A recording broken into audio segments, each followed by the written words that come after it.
جماعة. هنسمي الله ونحط حلة على النار، معلقة كبيرة من السمنة، معايا بصلاية ضربها في الكبة، وهنا بشوح البصلة لحد ما تاخد لون ذهبي.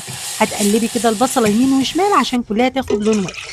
بعد كده جبت كوبايتين كبار من الشوربة، ولازم الشوربة هنا تكون دسمة، يعني شوربة بط شوربة ضاني، علشان الكشك يطلع معاكي طعمه خطير.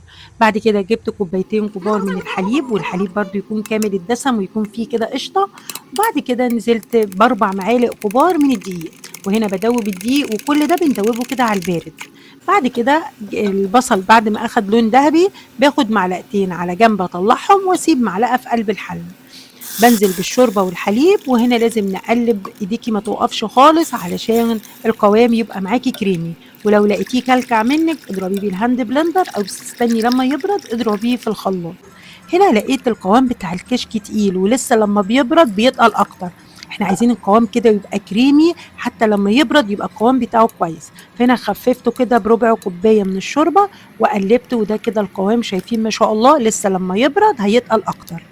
كده تمام، القوام مظبوط وريحته يا جماعة عسل. طبعا الشوربة كانت متحوجة، كنت مظبطاها ومتحوجة، والملح متظبط وكله تمام التمام. هنا جبت الطباق بقى وغرفت الكشك بتاعي، شايفين القوام بتاعه مظبوط ازاي.